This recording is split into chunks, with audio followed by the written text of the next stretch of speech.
Welcome to or back to Talking Swift. I'm Jess Rodolphe. And I'm Rubee Royal. And this new segment was recorded March 17th, 2024. Quiet week. Yeah, there wasn't too much going on. I think the first thing was the movie coming out and the PR packages that got sent out with it from Disney. I was a little jealous. They looked kind of nice. Same, I was like, how do I get that? I've been a Disney Plus subscriber since, it launched. So I noticed some of the things were like a blanket, a sweater, a shirt. It came with some popcorn, like a poster. A little physical ticket. Yeah, I'm trying to remember if there's anything else. Yeah, I can't really tell what's in this box. I saw a couple unboxing videos, but I didn't take note of everything that was in it. Oh, I didn't even see those. I did see there was like a physical movie ticket that they got given because people were kind of sad that they didn't get one with the VIP Eras Tour box. Because, for the Rep Tour VIP, they gave like those tickets, the physical tickets in like the little plastic thing or whatever, the little plaque. So people were kind of sad they didn't get one for the Eras Tour. So they gave them out in these PR boxes, which is kind of sad because the VIP people for the Eras Tour didn't get it, but the people that were chosen for the PR boxes did. But I know a lot of people were happy about that. I miss physical tickets.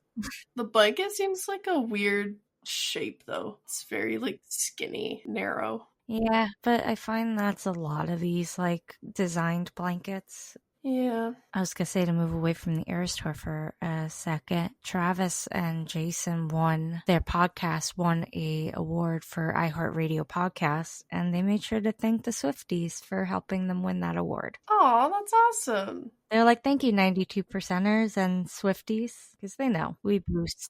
Swifties definitely helped boost that. It's a fun podcast. He talked about being in Singapore this week. Well, do you want to say it or do I, since the next bit of news is... So the next news for the podcast today actually has to do with us. We were tweeting all night about the Eras Tour movie, and we actually got a Taylor Nation notice. They quote tweeted our one tweet about changing the lights and blew it up, and it was pretty exciting for us because we're a very small podcast. So to have Taylor Nation notice us was a pretty good way to end the night. Hopefully, first of many times they notice us, but that was... Yes. I was freaking out. Yeah, hopefully this is the first of more to come. But it was pretty awesome to see that on the feed. And for those of you who thought something was going to happen at midnight, we clowned again. Yeah, nothing happened.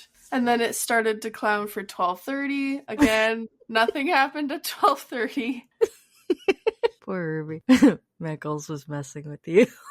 I know. I gave up hope for any... I've stopped clowning, but I keep, a small amount of hope for fun things because I'm some of these theories have some merit. I'm these kind of make sense, and then nothing comes out, and I'm well, here I go again, just down the rabbit hole. I don't think anything is going to come out until after Tortured Poets Department. See, I saw a theory that a single from Tortured Poets might have been what was maybe going to come out. And I was that makes sense. And that would make sense, promoting the album. But I don't know if she's but she hasn't done that in a long time. But I was that one kind of makes sense the most instead of being Rep TV. Because as crazy as she is to do something like that, like we've said before, we didn't think she would want to ruin the promo for Tortured Poets. But I was a single or something for Tortured Poets, that would make more sense because then it would probably boost the promotion for the album.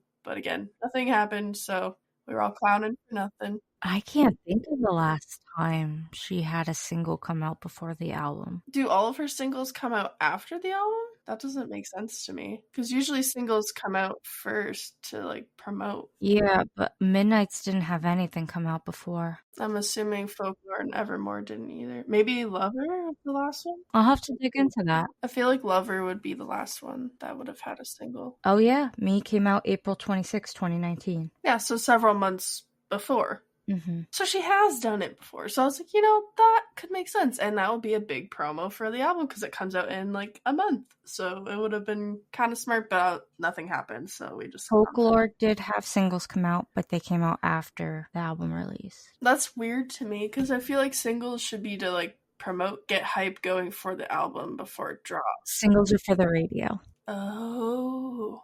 See, I didn't know that. I don't really listen to the radio, so I know that's why you don't really hear every song from an album on the radio. It's because they get the singles. That makes so much sense. Why it's always the same like few songs off an album. 'Cause I always thought it was like to promote the album, but I'm like, it kind of defeats the purpose if you put that out after the album's already out. That makes sense. I think that's its original purpose, was to promote the album, because you could buy singles back in like CD format and stuff. And you could buy singles on iTunes and stuff too, but I think it kind of started dying down, and all of Midnight's singles came out day of or after. I think the first single for this might be day of or after. Anyways, yeah, I saw that theory and I was like, that one kind of has some sort of logic behind it. So there's been a lot of speculation about why Taylor has a 2-month break in the Eras tour, and we now have a new theory, and it's because her guitarist Paul just had a baby. Baby Samuel. He's adorable. Though some people were questioning, because how long in advance did these dates have to be set? Like, did they know when the baby was going to come? Yeah. I don't know how far in advance this would have had to be planned for that to be the reason, or if they just got, or if they knew there was a break and then they planned to conceive around the time that would be the due date, or if it's just complete coincidence. Hard to tell. They could have been talking about planning to start a family and figuring out stuff, but yeah, it's nice. He made it home just in time, and now he gets to spend 2 months with his baby before going back on tour.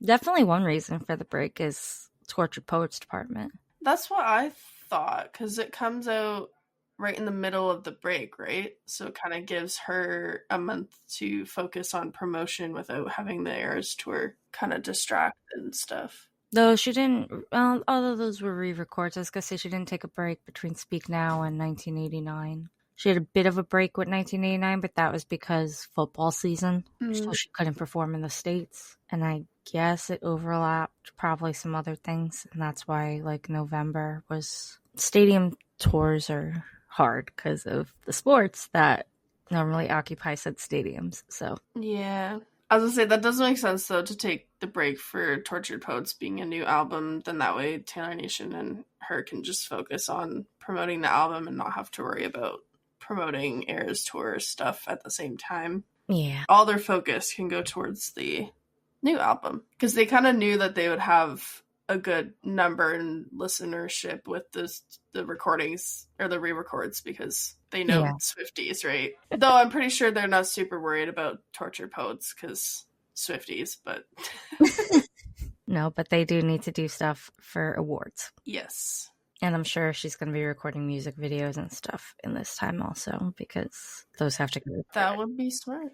Disney Plus, also to advertise the Eras Tour, made album categories for a bunch of their movies, and it included things like, in the Speak Now era, Princess Diaries and Redhead Turning Red and Cars, and it was very cool. They had like the Fearless one was all about superheroes. Speak Now also had Enchanted, which I think is kind of funny. That was definitely deliberate. The red was just covers with a bunch of red, so it had like Incredibles and Big Hero 6. Like you said, Cars and Turning Red, Big Hero 6. Oh, Percy Jackson's in Fearless. Yeah, basically just ones where it's like fighting and courage and things. I need to go on my Disney Plus now and look at the rest of these categories sometime. Yeah, same. Before they're gone. Our last bit of news, this wasn't new, it came up again. If you go to Epcot in Disney World, there is different pavilions for the countries, and if you go to the United Kingdom, you can get a family crest made. Some Swiftie who either works there or maybe just made it and left it made one for Travis and Taylor, and it was established in 1989. That's so cute. I need to see this. And someone pointed out the date is the release date for 1989, since obviously they have different birthdays. So if you watch in the video, at the 15-second mark. Oh. So it has October 27th, and that was the original release date of 1989. It's just really cute. He is knights and she has deers, and that was such a fast, like, yeah. Here it is, bye.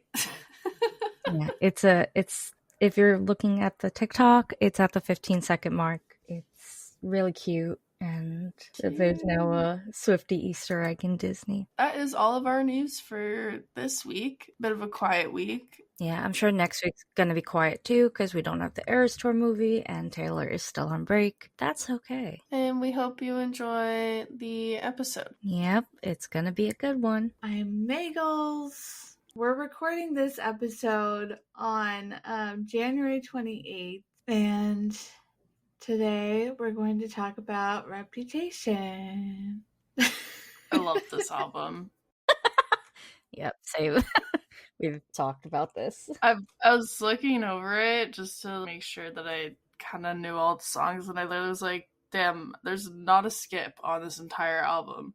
Like, this entire album is so good. I was thinking about that. I was like, oh no, how am I going to pick a least favorite? Oh no!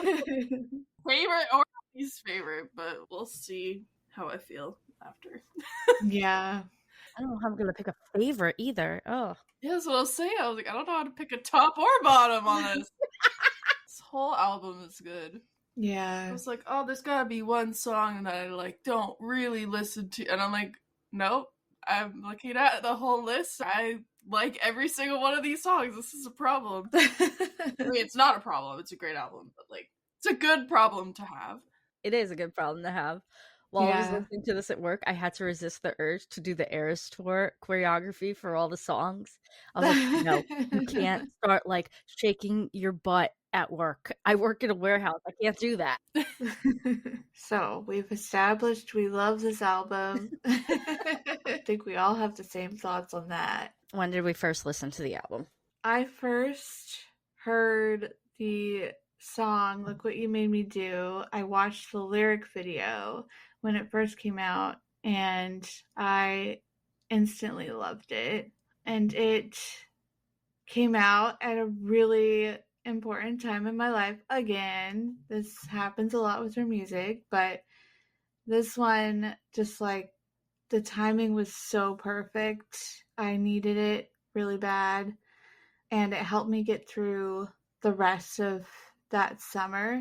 And then her album came out later on, and I, like I said, what I used to do with Taylor music, now I listen right away, but I used to put it off, and I put it off until my parents got me this album for Christmas that year. And so then after that, probably in like January, was when I finally listened to it, and I listened to it in the car all the time because that's the only place that I had a like CD player. So that's when I listened to it. And I remember when I first listened to the full album, it was different, but I liked it. I liked it a lot right away.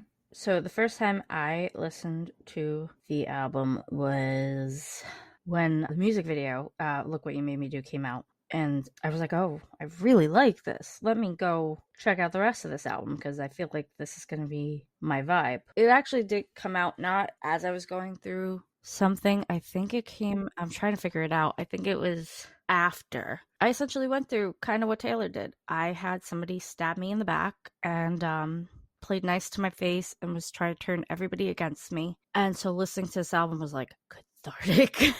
Yeah. Because then they started blaming me for like cutting them out, and then that people weren't talking to them. And it wasn't me bad talking them. It was just me saying, hey, I'm not talking to this person anymore. Here's why. I don't care if you still do. Yeah. And people were like, that's crappy what they did to you. And I was like, Yeah, but it is what it is. I don't care if you want to still be friends with them. So the Look What You Made Me Do hit hard for me. Mm-hmm. And this is why we can't have nice things. But yeah, that was when I first listened to it. I first listened to it also with the Look What You Made Me Do music video. I didn't originally love the song. I don't know. Mm-hmm. I think it was just because it was so different that I was just kind of like, But then it grew on me when I listened to it a couple more times. And then I didn't really start fully listening to the album until I had something similar happen with a friend falling out, and then I was like, oh, this is super relatable now. And then it was very, like Jess said, therapeutic and just it being relevant and everything. But yeah, I listened to it when it first came out, and I really enjoyed the music video. But I remember not fully liking the song on the first listen. I can't tell you why. That was the reaction a lot of people had. I think it was just because it was so different. Yeah. I didn't hate it, but I was just kind of like, oh, it's a song. And then, yeah, I listened to it again, and I was like, never mind, I like it now.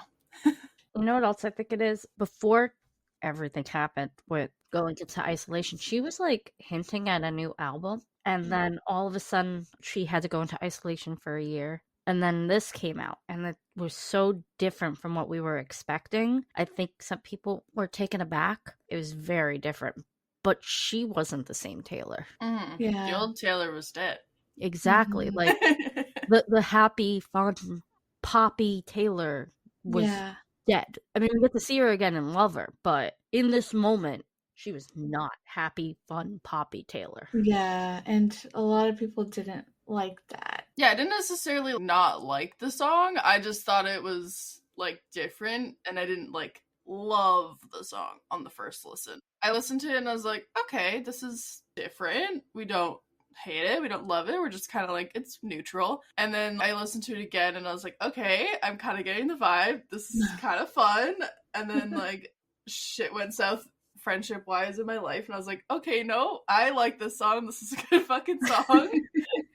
It took a couple listens for me to kind of get it and get the vibe. But then after, I was like, okay, this is a good vibe. I like this bad bitch standing up for boundaries, this whole thing. Yeah, I don't know. Just as the first time I heard it, it might have to do with when I heard it, because it came out at exactly when I needed it to.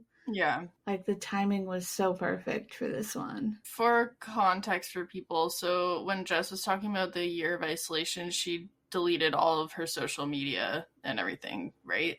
There was no contact with. Yeah. You didn't really see paparazzi photos of her, nothing. She disappeared for a year. Yeah, I just wanted to kind of give a little bit more context for that, just in case anybody was not aware. She just kind of disappeared for a year and then came back, and we were gonna deep dive into that when we talk about the actual Reputation era. Yeah, I just wanted to give a little bit backstory tidbits.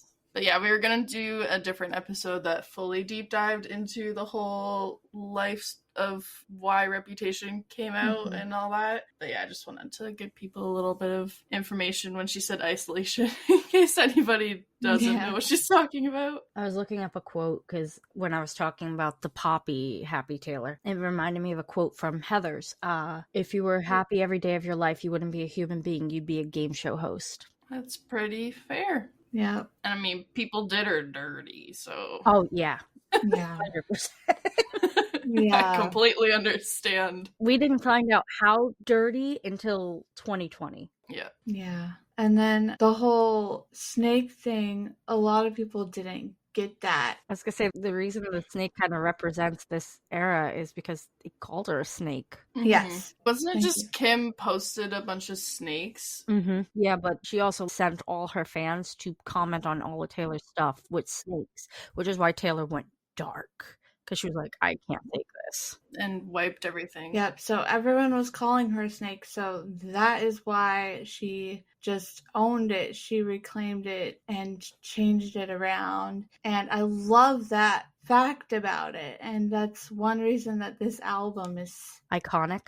That's one reason I love this album, because that whole message of Like taking back your reputation. yeah. Well, she hasn't done that yet. Almost. Yet. Hopefully. Like Jess was saying, her reputation wasn't really cleared until years later, right? So for years, people had this bad image of her, and she just dealt with it, which I think was pretty cool. So I guess get into the songs. I think Ready For It is an amazing first track. Same, and I was just about to say that I think it's an unpopular opinion, but a lot of the time I do like the order of songs. A lot of people don't. A lot of people hate the order she puts them on the album. Like the order of this album specifically, or all of her albums? All of them. I typically like them. Well, they could just make a playlist and put it in the order that they want if they really want to. I don't see how that's a big deal. That is what they do. I look at it as intentional, because she obviously she does everything with intention, and obviously she wanted it in that order. Someone else that I watch thinks that she doesn't even think about the order because it's so bad. So she's a mastermind. She literally admitted everything she does is with intention. But I typically like it. But for this album, I love it. Especially. And I think that Ready For It, I agree with you, Rubee. I think it's a great opener. Those bass hits right at the start. Oh my god. I am really nervous about the Rep TV version of this song. If the bass doesn't hit the same, I'm gonna be really, really sad. It's just such an intense. I honestly hope she leans into it more and gives more bass. I think it deserves a better bass hit. I think she's learned a bit from doing it on tour a lot, that bass really gets people going. Yeah, I really hope she doesn't hold back in the Taylor's version, because it deserves more bass, honestly. Just such a strong first few seconds. You just get a real feel of what this album's gonna be, I think. I think this song in general sets a really good tone for the album. I was gonna say, hearing it the first time, you don't know what to expect. You're like, where is this going? You're like, ready for what, Taylor? Yeah. About the order, so I liked the order until the Eras tour, and then having Don't Blame Me go into Look What You Made Me Do made me change my mind about the order of the album. Oh, yeah. Yeah. That was a really good transition. Yeah. And I need it. I need that as a bonus track or something. Just release an Eras tour album. What if she just switched the order? Oh, I don't want her to switch the order. I really don't want her to switch the order. I don't think so, because it would change Don't Blame Me. It's different. That's why I'm I hope it's a separate song, or I hope she does an Eras tour album. Oh, an Eras tour album would be so good. Also, track 5 is delicate, and she makes a big deal about her track 5s. And so that would change track 5. Yeah, unless she switched the order of something else also. Would be the only way to do it. But then it would totally change a lot. I think an Eras tour album would be really cool. Because I also would love Is It Over Now and Out of the Woods remix. I really need that also in my Seriously, life. She should just do an Eras tour album. I think she might. We'll talk about this later, but she released Cruel Summer live from the Eras tour, so I'm last time you released a live song, you dropped an album, so maybe when the tour's over. But anyway, let's get back to Ready For It. Can I just say I love how it's written out. The ... Ready For It. Yes. And then the question mark, Do the dots represent, because there's 3 bass hits, right? 3 dots usually just means that there was something before it, but you are omitting it. Oh. It's like when you do 3 dots at the end, it's trailing off. Yeah, but she's right. There are 3 bass. I'm curious if she put the 3 dots in there because of the 3 dots. There's 3. I think there's 3 hits. Yeah. I've never thought about that before, Rubee. It could just be that there is part of the song before Or the fact that it's "Are you ready for it?" But in the title, she just says "ready for it," so she could just be omitting the "are you" part. Yeah. But it could also be a nod to the 3 bass notes. Yeah, bass notes. That's awesome. Which is really cool. It could be both. Knowing her, it's probably both because she thinks about everything. Yeah, seriously. When she decides to retire from music, I just need her to release like a book detailing everything she did. Like, I need her to release every single track in the vault before she retires. yes, that too. But I mean, like, I just need her to be like, you didn't notice this, but in this, I did this, and that meant this. Like, Just drop all the Easter eggs. all her secrets. you know she has them written down. The magician's secrets. I forget what they call that. There's a specific word for it, but when they're retiring, they like sell it or something. They have bid for it, or but there's a specific name for that book that has all the secrets or whatever. Every single Swiftie would buy that book. Mm-hmm. Should we get into Ready for It now? Yes. I love it. It definitely is like a hype up song. When I first heard it, I wasn't sure.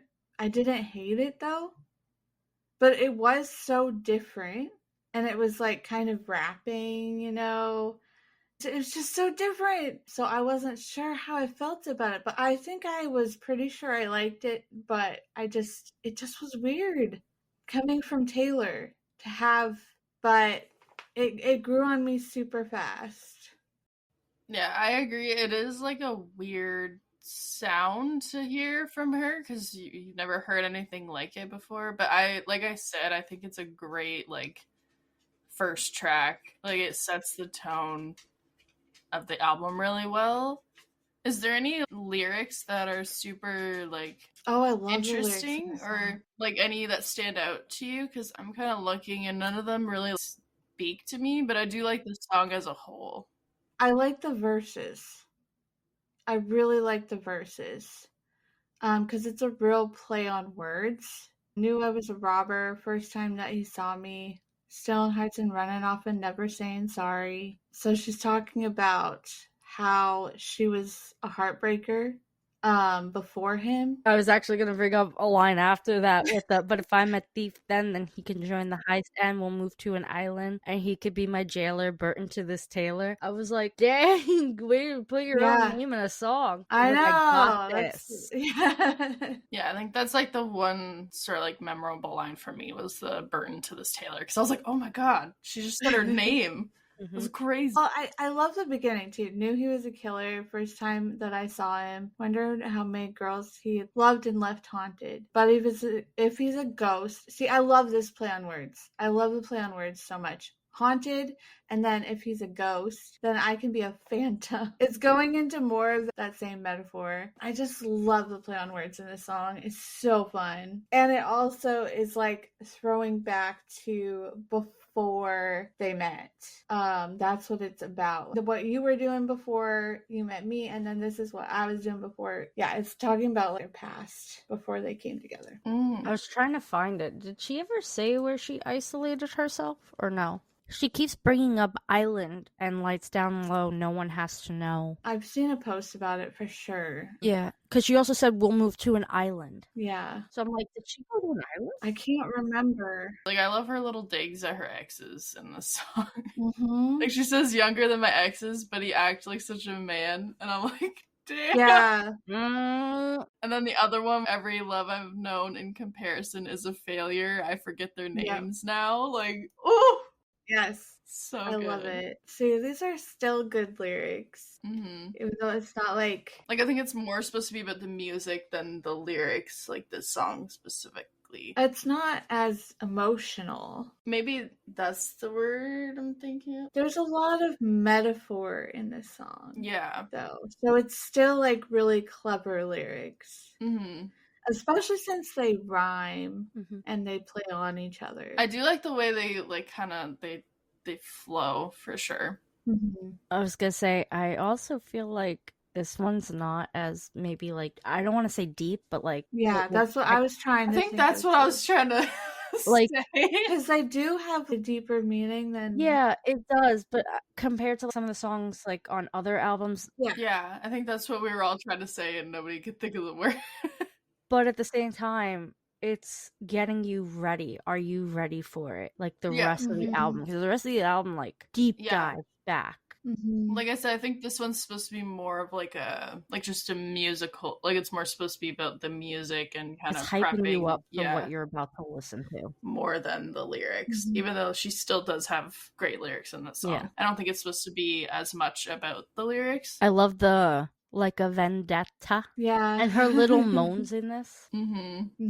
All her little things. Yeah. It would be really interesting if she actually did go to an island to isolate, because that would bring a whole new meaning to this. I feel like she did. Yeah, I couldn't find it. I was Googling. I feel like she did, but I can't remember. I've seen it recently. She was with him already when the isolation happened, right? Yes. Like they were together.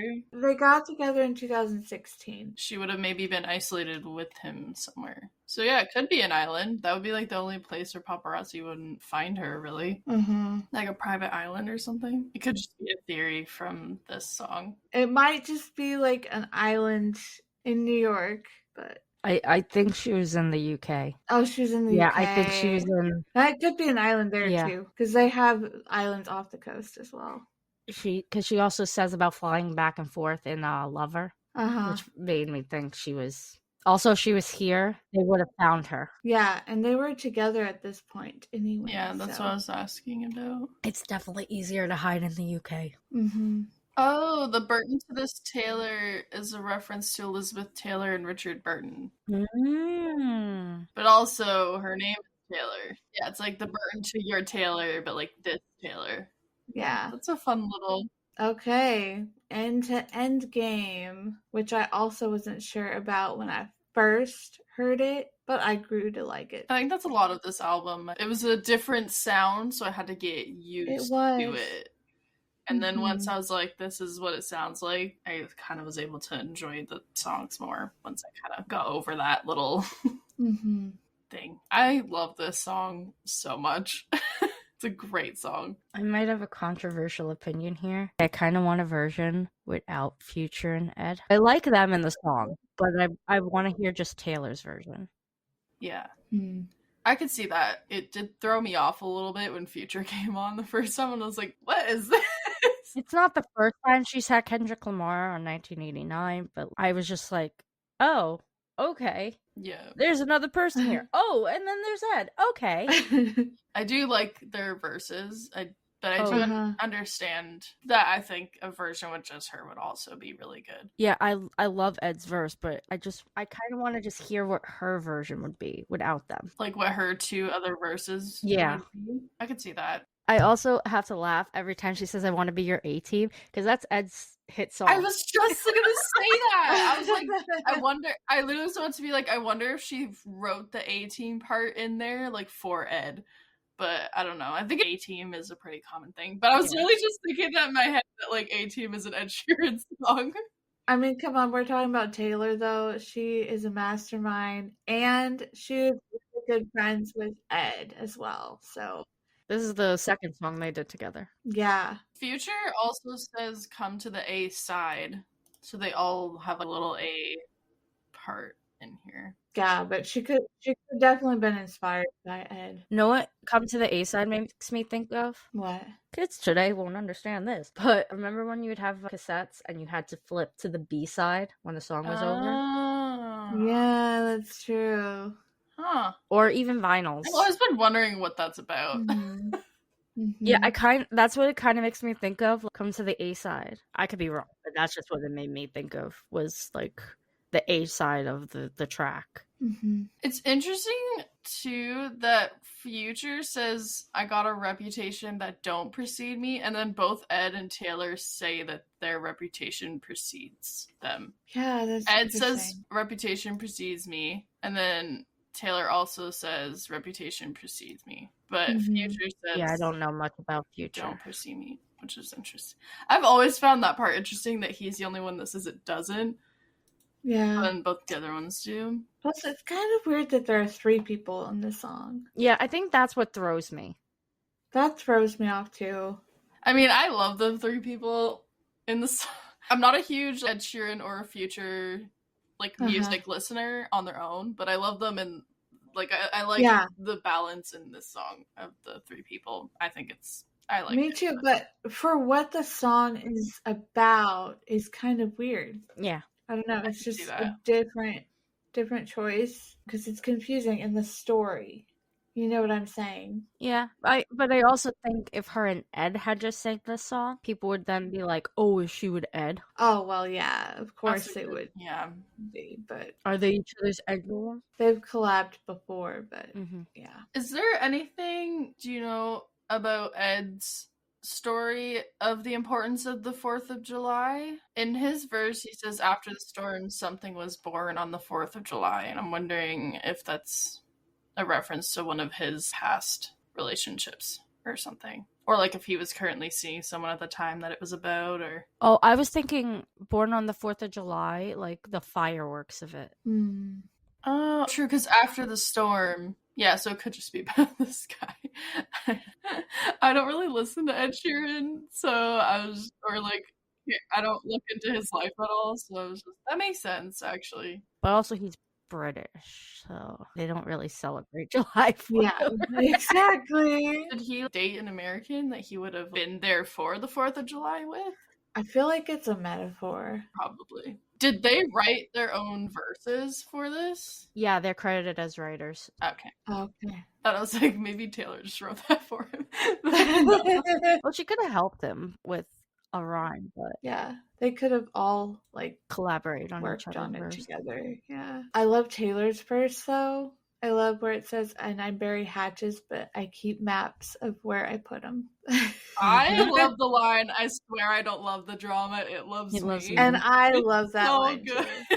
That's a good line. I also love that whole last bit too, where it's your handprints on my soul, your eyes like liquor, bodies that whole little her few whole lines, verse. That whole thing. God. The line of "You've been calling my bluff on all my usual tricks, so here's the truth from my red lips." It's like, damn. It's such a good. That. Now that I'm looking at her one verse, I think it would be really awesome to have two more of those really good verses. So I agree. I think an Endgame Taylor's version would be awesome. Don't get me wrong, I love it. I just want to know what Taylor would say in those other two verses. Yeah. It's totally fair. I think she has the shortest verse, too, which I've also been, annoyed about, because I'm like, girl, it's your song. Give me more. Yeah. But I guess because she sings, the rest of the song, but I'm like, oh, I want your verse to be longer, so I do feel that. Yeah. She also lifts up her friends. She's giving them some spotlight. Mm-hmm. She loves to celebrate other people as well. Give other people recognition and stuff. So, just for reference, the red lips, she was known for her classic red lip look before this. It was Red who started it. Yeah, Red started the red lip look. And for reference, who was she dating at this time? Yeah, it was Joe Alwyn. They were pretty new at this point. Yeah, this would have been their second year. And not everyone was 100% sure that they were together at this point. I don't think they were speculating a lot. Oh, really? They kept it pretty quiet. Yeah. I mean, I get it. If I were getting that berated for who I dated, I also would do that. I think he wanted to keep it quiet. He wanted to keep it quiet too. Yeah, he didn't want it to influence his career. Tracks from what I've heard about her in the future. Yeah. Makes a lot of sense. I also have to say this song Endgame is a really cute.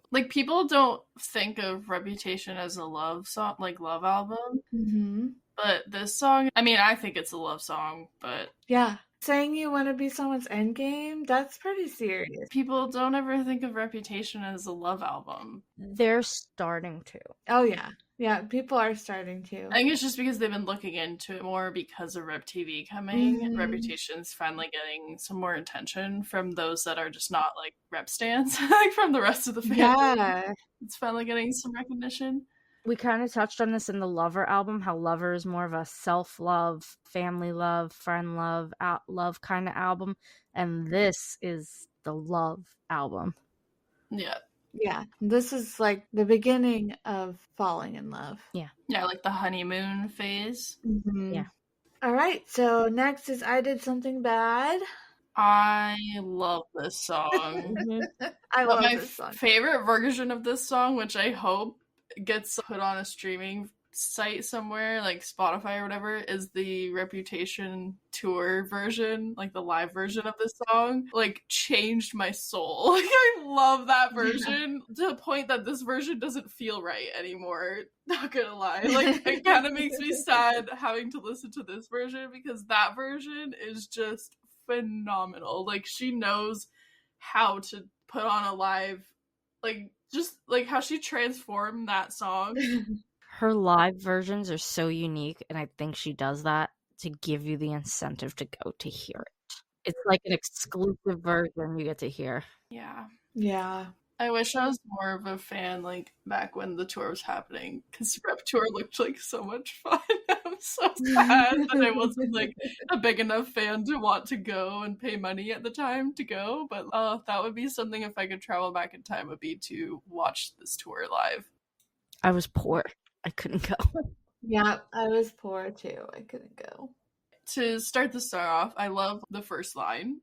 I love Oh. I love the lyrics in this whole song. Oh my god. Just the way it builds up, because we got ready for it with the boom, boom, boom, and then this is just like a piano key going dun, dun, dun, dun, and you're like, where is this going now?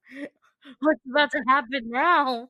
The buildup in this whole album is just so phenomenal. Like, I play them like a violin. For every lie I tell them, they tell me 3. Like, oh, it's just... I never trust a narcissist. Like, the fact that she put narcissist, the word, in there, like... She knew. And then every lie I tell them, they tell me 3. That... Ugh. But do you want to know my favorite line in this song? Yes, I do. If a man talks shit, then I owe him nothing. That's my favorite line. And if he spends my change, then he had it coming. Yeah.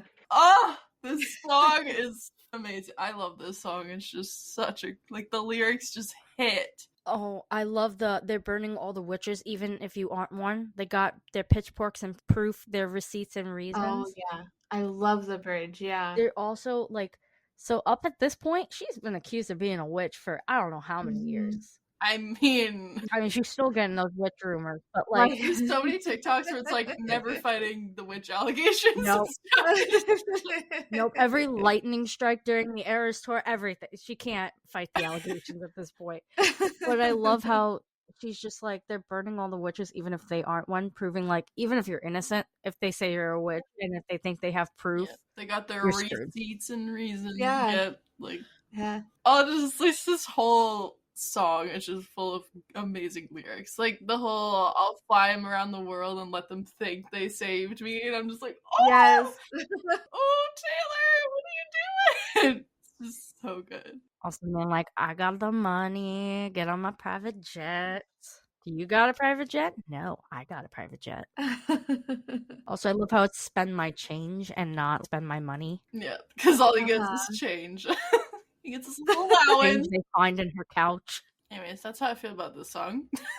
Yeah. I just love it. I don't know. I love it. It's like you're all gonna talk shit no matter what. And so I'm just gonna try to not let it faze me and do what I need to do. Someone described this song as like someone who used to be like a people pleaser finally like standing up for their own boundary or whatever, and it's bad because of, like, a narcissist is like, oh, and just like saying that you're a horrible person for finally sticking up for yourself type of thing, and like that's kind of what this we song know she was a people pleaser. Yeah. Does it, and you're losing me. Yeah, you're losing me. Which I didn't really take away that from the first, like, few listens, but now that people have said that, I'm like, okay, that makes a lot of sense. They're burning all the witches was shown in Are You Ready for It? It's music video. Oh. Yeah. I also read something that was inspired by Arya Stark's list in Game of Thrones. I mean, I guess if you're in isolation for a year, you're gonna watch TV. Yeah, there are a lot of things that, like, have pointed to the fact that she is like us, and she does watch TV, and she does take in. I mean, just look at her cats' names. Yes, exactly. Like, she does watch TV. She named her cats after characters. Which both of those shows I love. Do you what show is Benjamin after The a show? Curious Case of Benjamin Button. It's a book and a movie. Okay, yeah. I was like, the only thing I know is Benjamin Button, but I was like, there's no way that's what it was. She is like us, you know. She's a person. But I love Grey's and SVU. So she's a fan of things, just like we are. I also love in this one that she says crimson red paint on my lips instead of like lipstick, because to me, like, paint is like a battle, a warrior, yeah, like battle sort of thing. Yeah, like battle paint. Yeah, that was interesting. I like that. All right, Don't Blame Me. I love this song so much. I don't know what to say first. I also don't. I'm trying to gather my thoughts about it because I love this song, but I've been trying to I wanted to say more than just I love this song, because that's my sentence for every single song on this album right now. So I feel like I needed to say more, and I'm just trying to would you classify this as a love song? No. I would, for the most part. I have mixed feelings about it. Yeah. I do think it's about love, but I'm like, something doesn't quite feel right about that, and I can't quite put my finger on it. She stabbed at 3 of her exes in one line. Really? Toying with them older guys. Oh, yeah. Yeah, John Mayer, Calvin Harris, and Tom Hiddleston. Just playthings for me to use. That's like a before, though. I've been breaking hearts a long time and toying with them older guys. So she's like throwing back to before him. That's how I've always seen it. Yeah. How that's like before. But then for you, I would cross the line. I would waste my time. I would lose my mind. I love those lyrics. Like, to me, what I take from this is I love you so much, I would bury a body for you type of thing. You know what I mean? Yeah. I would do anything for you, which I mean, it's toxic. I would think it's kind of toxic, but also a love song in a way. But it's a toxic love song. My drug is my baby. I'll be using for the rest of my life. But honestly, this is how I felt. Yeah, it's when you're intoxicated with love. Yeah. It's not healthy. No.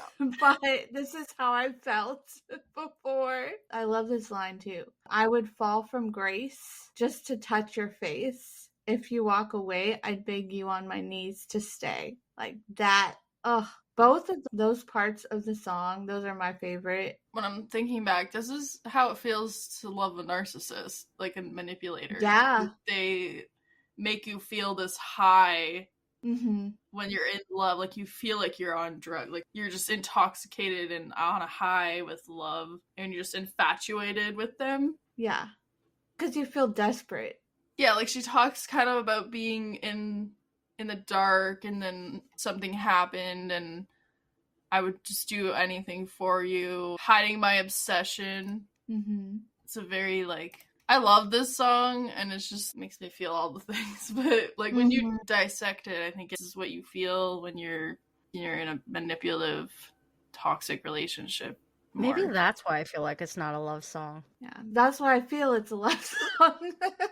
It's a love song in the certain perspective. In my head, it's a love song for people who are in toxic relationships. Yeah. It's that high that you get in the honeymoon phase, sort of, but Yep. That's what I get from this song when you dissect it down. And also she talks about the Lord a lot, so in my head it's almost you're worshiping them also. That's another vibe I got from this song, because she talks she says Lord save me a lot, so it's just kind of it was also inspired by Hoser's Take Me to Church. I was kind of thinking it has a similar vibe. I don't know what, I didn't even look at that yet, and I also kind of had that in my head after I said the Lord thing. I was like, oh my god, it kind of gives me Take Me to Church vibes. That makes a lot more sense. Everyone always says that during this song, Take Me to Church, Taylor. Take Me to Church, Taylor. Yeah, that makes a lot of sense why they say that now. It does give Take Me to Church vibes a lot. Now that I know that was actually an inspiration, it makes sense. That tracks. And Don't Blame Me, Love Made Me Crazy. That kind of love does make you crazy. Yeah. you do crazy things when you're being manipulated. I was gonna do the Hercules quote. I was gonna say people do crazy things when they're in love. That's the Yes, Hercules that quote. is true. Yeah, like I could see this being in the back of a scene in a movie where a wife, like kills some girl that like spoke to her husband too long, type of thing, and she's like getting arrested, and like this song is just playing in the background. That's It definitely has that kind of vibe. yeah, Yeah, love songs don't have to be super sweet. yeah. This is a toxic, obsessive love. Yeah, a dark kind of love song, Mm-hmm. but still a love song. Like you can tell it's about being in love. It's just maybe not a good love. Yeah. But it's still about being in love. Yeah. Delicate. I like this song. It's very delicate in terms of all the other songs. I like this song too. It took me a while though. Yeah, this was not a first love. This was, a slow burn. Mm-hmm. It feels delicate in like the tone. Yeah. Especially compared to the rest of the album. Yeah. It felt out of place at the beginning when I first listened to it because it's more delicate than the rest of the It is delicate. song. Yeah, that's true. The way her voice is in the beginning. Like, it's very airy. It is. It's so delicate. Like, that's just the best way to describe it. She's a mastermind that way. Because she has like an airy, whispery sort of vibe with the way that she sings this song. So it gives me like delicate just in the way that she sings it. It's because their relationship is very delicate at this point. It's not solidified. It took a while for me to like really get what this song was about. Took a lot of listens. For context, with people who don't really listen to Taylor's much, what is this song about? The start of a relationship. I'd agree. Because she says, is it cool that I said all that? Is it chill that you're in my head? Because I know that it's delicate. So it's like when you're starting to feel the love bug and you're like, oh God, I don't want to scare them away. Is it cool that I said that? I feel like it's kind of even before they say they're in a relationship. It's at the very first stages. Okay, maybe not love, but you like them and you want a relationship, but it's... I want to call you mine, but are we exclusive?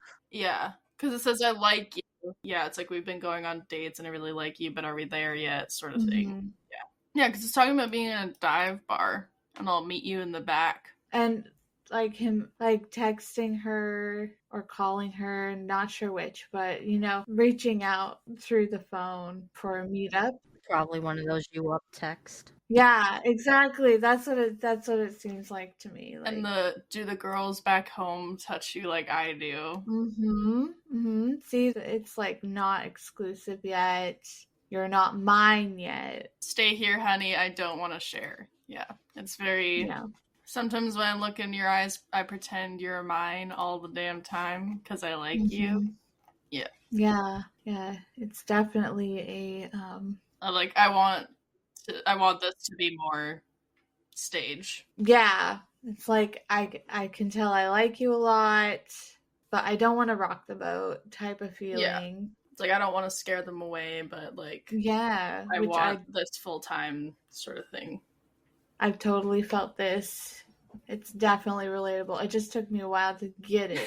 I love how she says, my reputation's never been worse, so you must like me for me. I love that because that's perfect for Reputation, obviously. Like it was at its worst when this was in relation to that, right? Yeah, and that's partly why they got in so deep, is because he was there for her in that time. He was with her at the lowest points of her life because she was struggling with something else that we're not gonna talk about too deeply. And then she had all this happen to her, and she was like, I have to get away, and he was with her when she went away. Hey everyone, let's take a quick break here just to remind you that if you're enjoying the episode, please give us a rating. It also helps a lot if you share the episode. Alright, now let's get back. I just love is it cool that I said all that? Is it too soon to do this yet? Because I know that's delicate. I love that. And we can't make any promises, can we, babe? But you can make me a drink. Like the slow steps, Mm-hmm. that you take towards a relationship. I agree. And I like the way that she changed her, like, the voice. Like, it's, like I was saying, it's a very delicate sort of singing style. Mm-hmm. I like that she changed it up for this one to kind of match the vibe and the song. Yeah. Also, I wanted to say real quick, for those who don't know, she's notorious for making her track fives. She said something about how she always makes her track five a song that means a lot to her personally or something. Yeah, I didn't know that was the thing. So. It's usually a particularly personal song with some sort of vulnerable revelation involving Taylor's past, reflecting either a relationship or particular emotion, is what people are saying about track 5. Mm-hmm. Okay, that makes sense. Yeah, I've never heard of that before because I know you mentioned it earlier when we were talking about the switching songs around things. So. This All Too Well is track 5 on Red. Ah, I see. That already just explains everything that you need to know. That was when people noticed it. I feel like now I have to go look at the track 5. I was just about to do that. I was like, what's track 5 on all her albums? I'll do that later. Yeah. What was track 5 of Lover? The Archer. Oh, yeah, that makes sense. After you told me what it's about, that makes sense. So she said in her Reputation album release party, "I don't care what they say about my reputation. It doesn't matter. But what happens when you meet someone who you really want in your life and then you start worrying about what they've heard before they met you, kind of questioning the reality and the perception of reputation, what that actually means, how much weight it actually has." So this is called Delicate. So that is just a little blurb about her with this song. Where her mindset was. This was also the 6th single from the album. Speaking of 6, number 6 is Look What You Made Me Do. Oh my god, this entire song is just an attack. Literally from the first 2 lines, "I don't like your little games, don't like your tilted stage." That's about Kanye. He used to perform on a tilted stage. Oh, really? Yeah, he I don't know much about Kanye. I don't listen. I didn't know that I'll show you either. the picture because I knew about it, but I just thought it was a metaphor. he literally used to perform on a stage that was elevated and would tilt. That is crazy. I never knew. Yeah, that's so obvious now that I know that he does that, or does he still do that? I don't know, but I don't know if he still does it, but I didn't realize it was like that obvious that it was about The Role You Made Me Play of the Fool. Yeah. I think he performed the song. I Made That Bitch Famous, that song. Yeah. I think he performed that on a tilted stage too, didn't he? That makes sense. That I'm not sure about. I don't listen to I feel like there's a clip of that in Miss Americana when she's talking about that. But yeah, it's all about him and Kim because they made her look like a fool with the phone call. For context, they released an edited version of a phone call where it sounded like she gave consent to be in that song. He made a music video of her lying in bed with him, and she didn't give consent. The phone call was edited, and we only found out in 2020. Yeah, so it's like, I don't like your perfect crime. Yeah. How you laugh when you lie, because Kim. There's the iconic, what if you just called Taylor up? From, not a Kardashian person, so I can't think of her name. The mom. Asking Kim, what if you just called Taylor up to just like resolve this? And Kim has such a guilty look on her face because she already called Taylor and made that edited phone conversation. Mm-hmm. The unedited version came out in 2020, so we know that this whole time Taylor was telling the truth. I just didn't realize like that the lyrics were so obvious. Because I knew it was about them because everyone was dissecting the music video for this song. Mm-hmm. But I didn't realize like even the lyrics were more obvious, like the tilted stage thing. I had no idea. I had no idea either. I just thought it was a metaphor. Yeah, like for him being like twisted and whatever or something. Yeah. I've always liked the lyrics, but yeah, she's a genius with this one. Other than the lyrics, though, I love the musical beginning. It just, like I said, I loved it instantly. And that was part of what made me love it, the intro. Oh, I just love the intro so much. When I hear that intro, I'm just like, I feel like this album in particular, almost every single song having such like an iconic opening. Every opening sets the mood about what's about to happen. It really does. And I've always loved the line, I got smarter, I got harder in the nick of time. Honey, I rose up from the dead. I do it all the time. I love that whole section. Like I said, it came out at the perfect point in my life where I needed those words. Like, I've been through stuff. I can do this. I can rise again. I can pick myself up and do what I need to do. That's what it means to me personally. I love the line, the world moves on, another day, another drama, but not for me. All I think about is karma. I love that line. And then the world moves on, but one thing's for sure, maybe I got mine, but you'll all get yours. All get yours. Yeah. You'll all get yours was like, maybe I did get mine, but you'll still all get yours, you know? Karma comes back around. It does. That's part of why people speculate the Lost album is called Karma. Mm. And that she's thinking about her lost innocence. That would have been that album in that era. But that's a topic for another time. Yeah. But it's definitely pointing out, like, yeah, everybody else forgot about this drama, but I can't. Mm-hmm. It happened to her. She can't move on from it as easily as everybody else did. Mm-hmm. I love that I don't trust nobody and nobody trusts me. Like, when something like this happens to you, yeah, you can't trust anybody, you know? You feel like, fine, I'm just not gonna trust anybody. I think I'll be the actress starring in Your Bad Dream. Isn't it in 1989 where she talks about looking like a daydream? Mm-hmm. Darling, I'm a nightmare dressed like a daydream. Yeah, that's true. So we get this again about being the nightmare. Mm-hmm. Yeah. And then there's I'm sorry the old Taylor can't come to the phone right now. Oh, yes. Love that part. Iconic. Which is said to be inspired by a scene in the Vampire Diaries. I am also in that fandom, so the fact that it crosses over, I didn't even know that until last year. And then I was like, oh yeah, that scene. It makes me think of at the beginning in the music video when she's crawling out of the grave. There's a tombstone that has, I don't remember the name on it, but it was believed to be her pseudonym she was writing under when she was helping Calvin Harris, and how she essentially killed that name off when they broke up. I don't like your kingdom keys. They once belonged to me. You asked me for a place to sleep, locked me out and threw a feast. She doesn't even know what's about to happen to her. Like, she's writing about how she was at the top of her world and she got knocked down, but she's about to lose everything. She's about to lose her kingdom with losing her masters, because this was the last album she recorded, Scooter Braun. Yep. And she has no clue she's literally about to lose her kingdom. Yeah. True. They once belonged to me. She has no clue she's about to lose everything she just spent her life making. So she also predicted it. Yeah. With I had a feeling she kind of knew what was about to happen. I don't think she knew to the extent, but Scooter is friends with Kanye and Kim, and I think she kind of had an inkling about what was about to happen. Yeah. But I do love that line that, I'm sorry the old Taylor can't come to the phone right now, because like she is killing off her old self, you know, for this album. Shedding her skin like a snake. Yeah. I remember the first time I heard that in the song, and I got like chills from like the old Taylor can't come to the phone right now.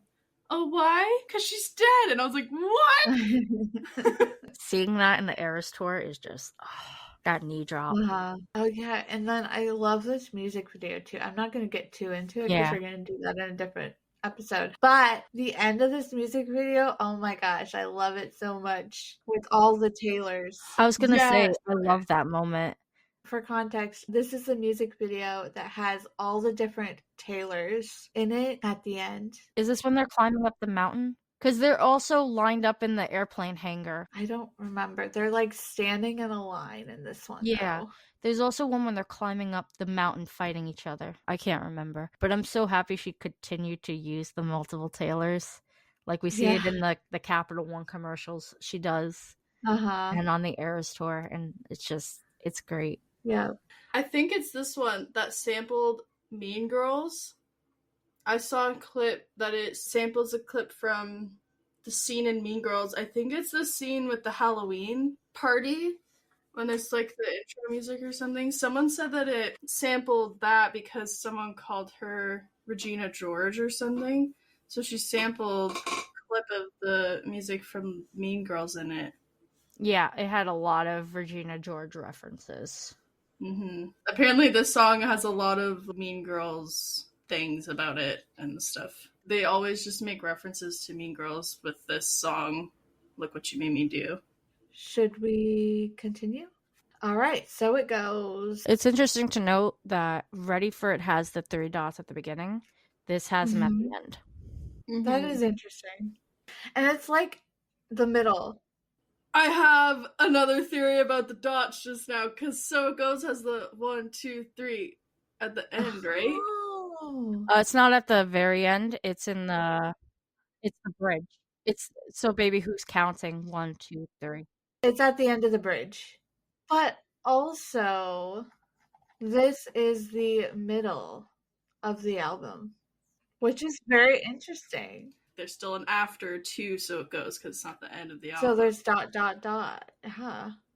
That is so interesting. I've never noticed that before. Oh my god. When you just mentioned the dots, I was like, because she does the 1, 2, 3 in this song. So it was just... That's my favorite part of the song, by the way. Oh, I love this song.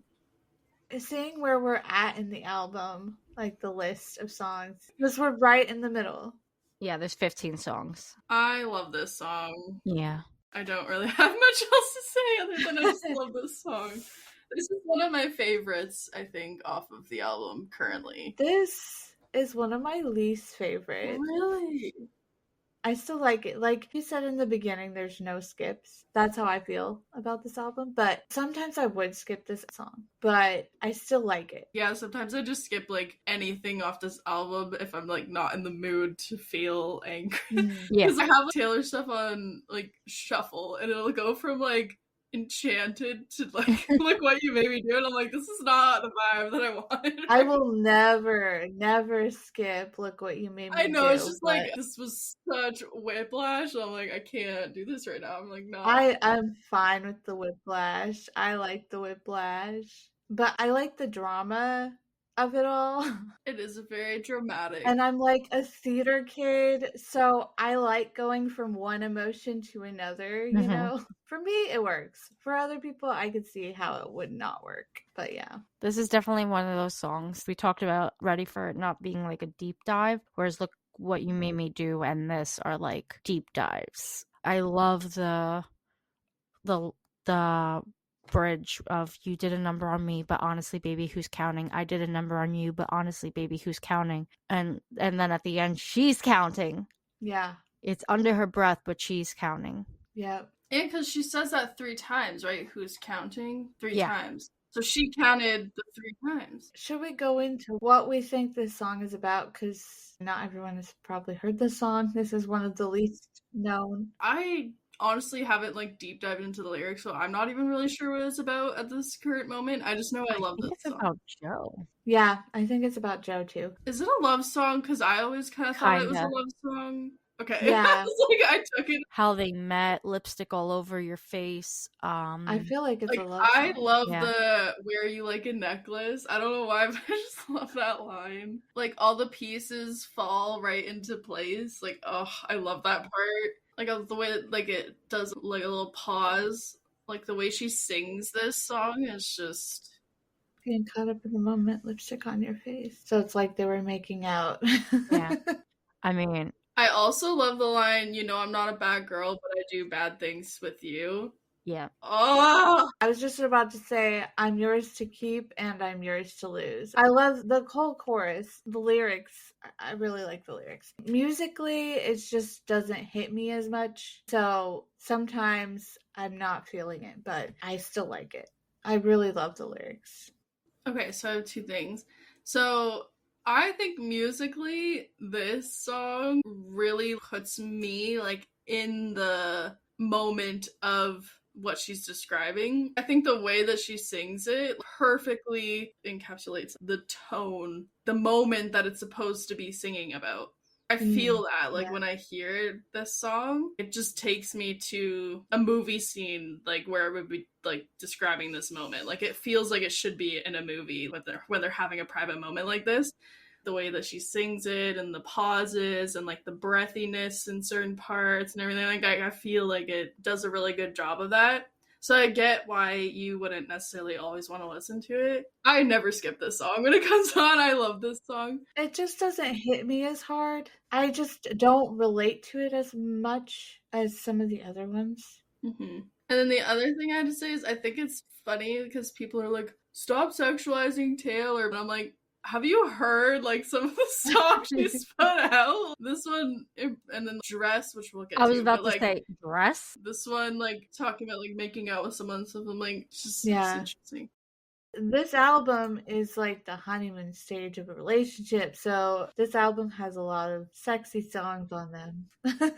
Sexual undertones. Sexy lyrics. Yeah.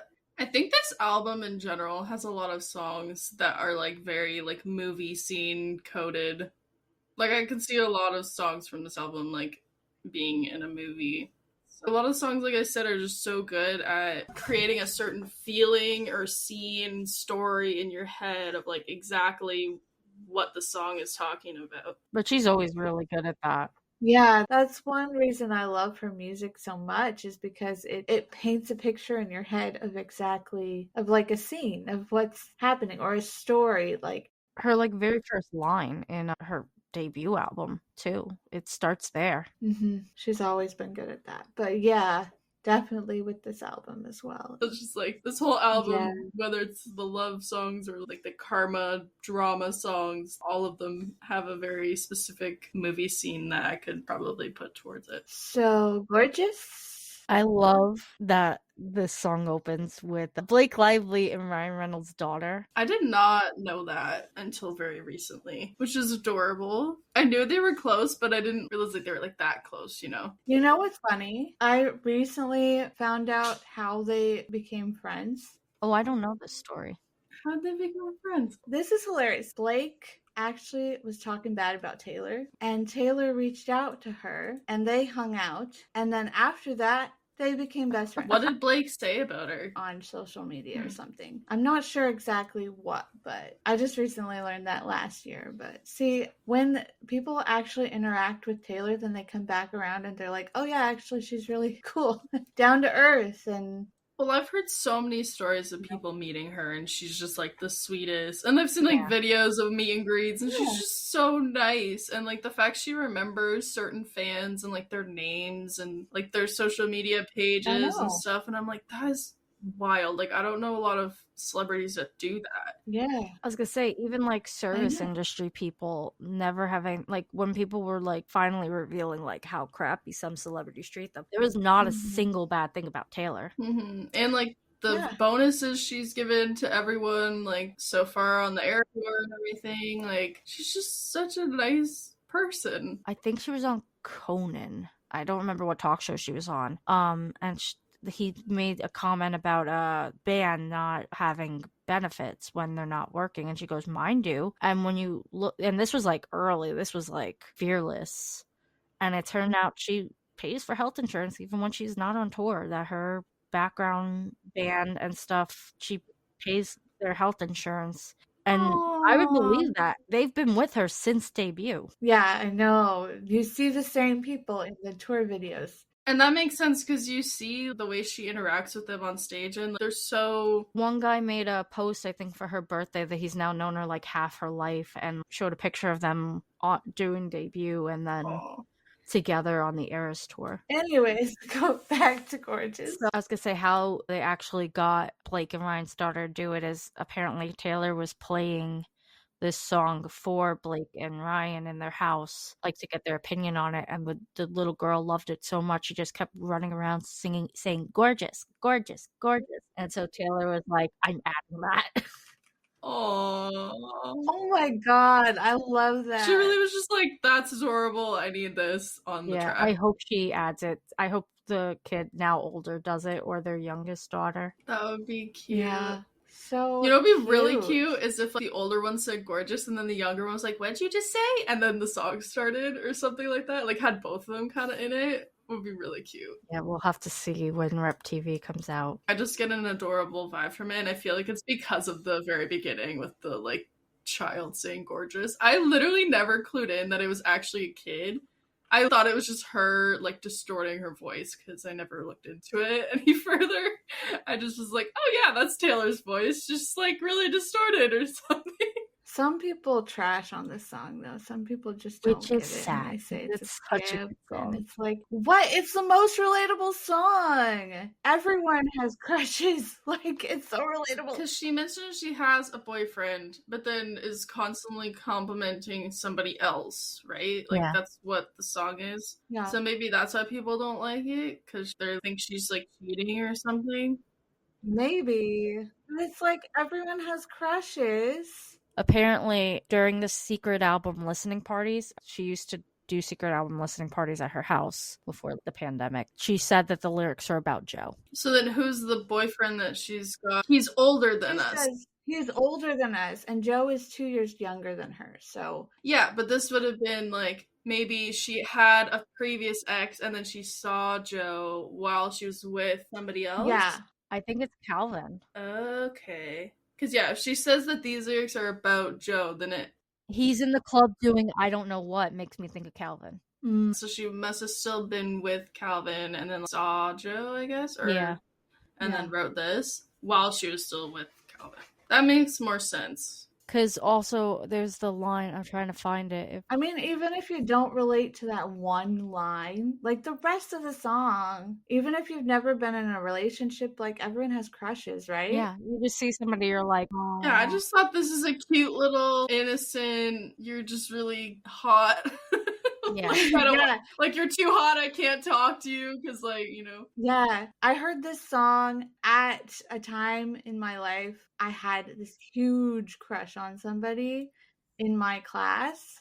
And so this song was so relatable for that. I was always so flustered, and it's so relatable. I also love the line, I guess I'll just stumble on home to my cats. Oh my gosh, yes. Because, like, they're always there for me. My pets are always home. Like, if I'm going home alone, they'll still be there, you know? I just love the alone. I love that she puts her cats in there. I love that. Yeah, the alone is really funny, too. But I love the second verse. The whole second verse is amazing. You should take it as a compliment that I'm talking to everyone here but you. Yeah, that's how I was. Yeah, because it's like, you're too intimidating. Like, I can't. Yeah. And then if you got a girlfriend, I'm jealous of her. But if you're single, it's honestly worse. Yeah, because then that means I could have you, but I can't because I can't talk to you. Yeah. I'm too scared. Because if you had a girlfriend, then I could just be like, oh, yeah, he has a girlfriend. There's no chance. Like, I have no chance. Yeah, you could use that as an excuse, you know? And then ocean blue eyes looking in mine. I feel like I might sink and drown and die. I love that. Oh. This is the second song to reference Blue in Delicate. Yeah. It's in Delicate, right? Yeah. But also that I got drunk and made fun of the way you talk. It's definitely about his accent. I never clued. I've always been wondering what that line meant. I was like, how does he talk? That's so different that it needs to be made, like, that makes sense. I mean, you could make fun of the way anyone talks, really. Well, yeah, but, like... how they say a certain word. I know my ex used to always make fun of how I said a certain word. I don't remember the word, but I know every time I said it that, yeah, it was a joke. True. In my head, I just figured it was, like, something like a pretty unique way, enough for it to be in this song. Well, it could be for sure, but the accent would make sense.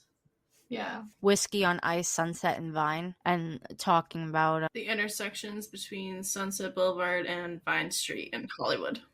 Yeah, but also the Whiskey on Ice. We've seen this whiskey reoccurring in Lover too, Tennessee whiskey. I also really love You Make Me So Happy It Turns Back to Sad.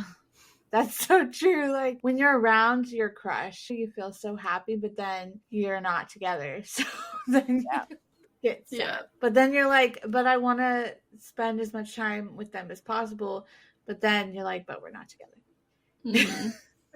Should we move on? Mhm. I love Getaway Car. I love the first like little line. It tickles my brain, like the way that it like has that weird distortion in it. Oh yeah, it's cool. Whenever she does stuff like that, it just like it scratches that part of my brain that's just like, oh.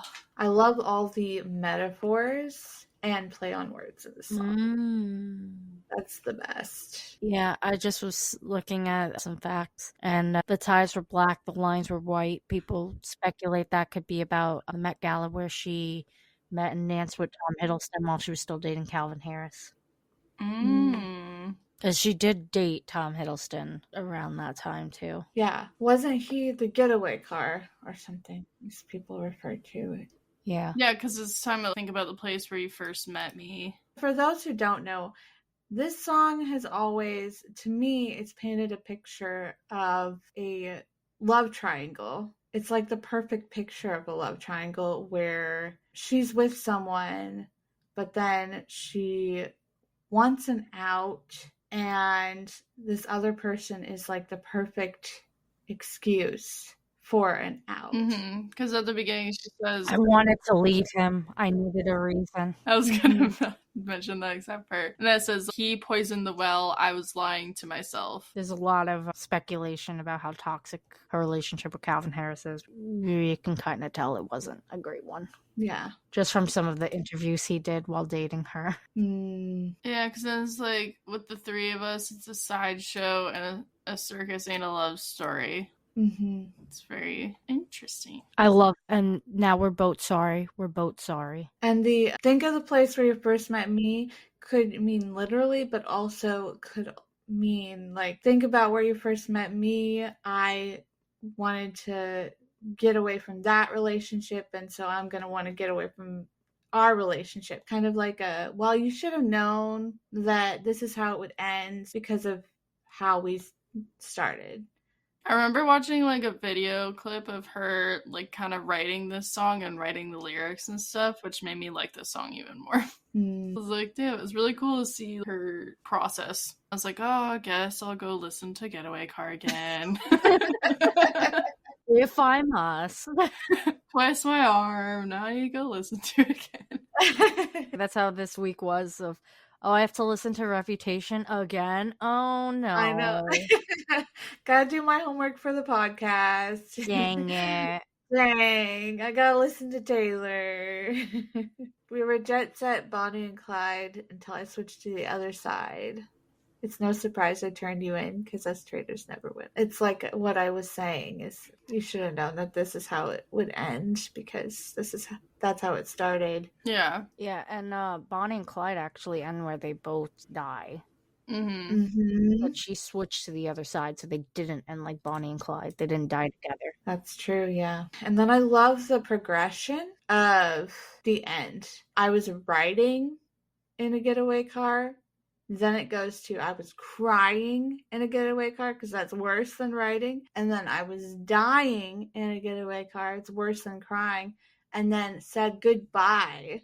It's kind of like saying goodbye is worse than dying. That's how I've always felt about that, like progression. Yeah. I see that. This is a fun song. I like it. Yeah. Apparently the line "It was the best of times, the worst of crimes" is also a reference to A Tale of Two Cities by Charles Dickens. Yep. It was the best of times. It was the worst of time. I've never read that book, so I didn't know that. I haven't either, but I know the line. That's the most famous line. I've never heard of it. It was the best of times, it was the worst of crimes, right? Yeah, but the original line is... It was the best of times, it was the worst of times. Yes. I like hers better. Yeah. But we see her use a lot of literary references. Okay, King of My Heart. I love this song, as usual, for Reputation. Yeah. As usual. We get a lot of references to, like, previous things, like Rule the Kingdom Inside My Room, because she lost the keys to her castle.